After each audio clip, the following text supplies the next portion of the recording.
my name is Taylor Callahan, and I will be talking about why I think police brutality is important and why you should consider taking action and making change. Racial injustice and violence towards minorities has been happening since the moment mankind could differentiate races between themselves.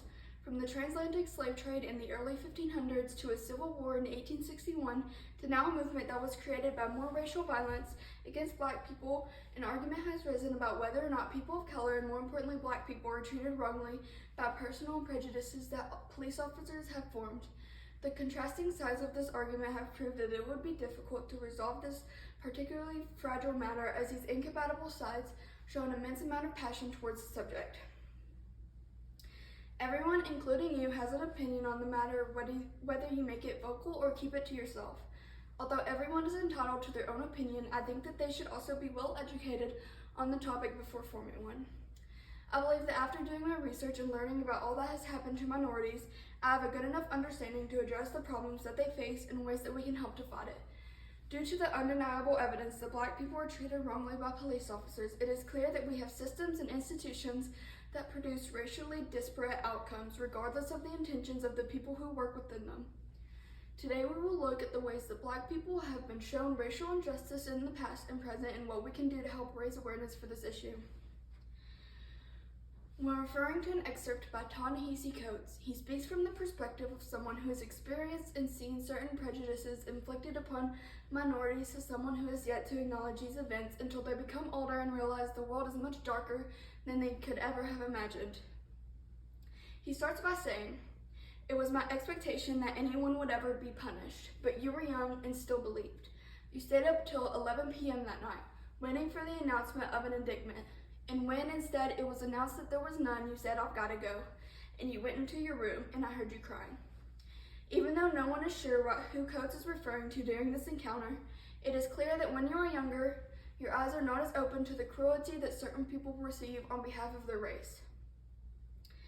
As the protagonist is figuring this out, it brings great displeasure to them. He goes on to say, "I write you in your 15th year. I'm writing you because this was the year you saw Eric Garner choked to death for selling cigarettes. Because you know now that Renisha McBride was shot for seeking help. That John Crawford was shot down for browsing in a department store. It makes you wonder, how many black people have to die at the hands of racial bias in the police force before people start to realize that something is wrong with our system? There are countless examples of white people getting away with murder and too many cases of black people getting killed for committing simple misdemeanors." Sentencingproject.org says, "Such broad statistics mask the racial disparity that pervades the U.S. criminal justice system, and for African Americans in particular. African Americans are more likely than white Americans to be arrested. Once arrested, they are more likely to be convicted, and once evicted, they are more likely to experience lengthy prison sentences. There are far too many instances where white people have committed far worse crimes and gotten a smaller sentence or no sentence at all, when black people have been sentenced to death or life in prison." Police Brutality, an anthology by Arthur Doyle, speaks about how many times police brutality has occurred over the years and how no one has been able to put a stop to it. He goes on to say that discipline is the answer to it all.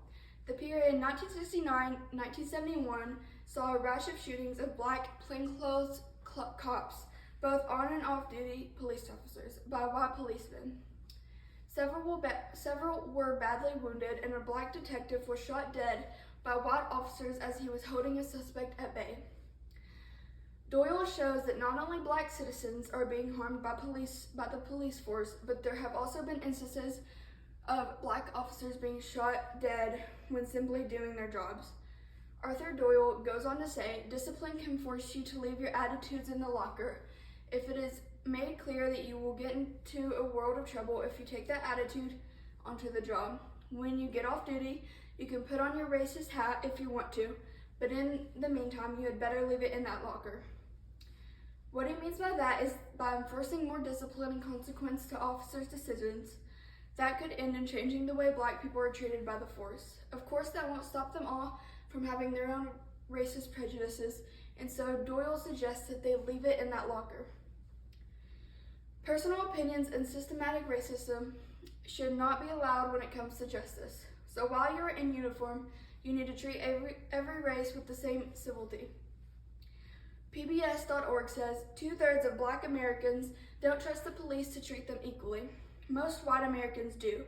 Nearly half of Black Americans have very little or no confidence that police officers in their community treat people with different skin colors the same. I think that this says enough in itself.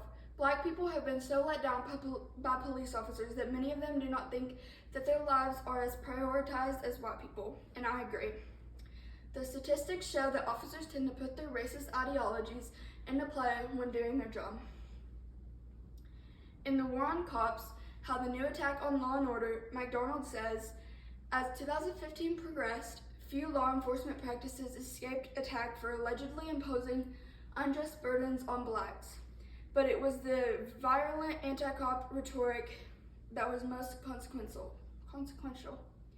Heather McDonald uses the word allegedly when referring to the unjustly killings of Black people. Was it alleged when George Floyd was asphyxiated after being accused of using a counterfeit $20 bill, or when Breonna Taylor, a Black medical worker, was shot 8 times during a no-knock warrant? The difference between the amount of Black people murdered and injured by police officers in contrast to officers unable to proactively police because they are worried of becoming the next cop bashed for doing their job is significant. WashingtonPost.com says, although half of the people shot and killed by police are white, Black Americans are shot at a disproportionate rate.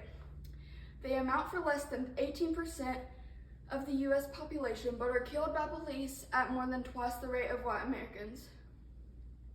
There is a reason why police officers have received a bad name for themselves, and instead of worrying about them being unable to do their jobs, we should consider the lives that were lost due to the cops who chose to bring personal prejudices into play.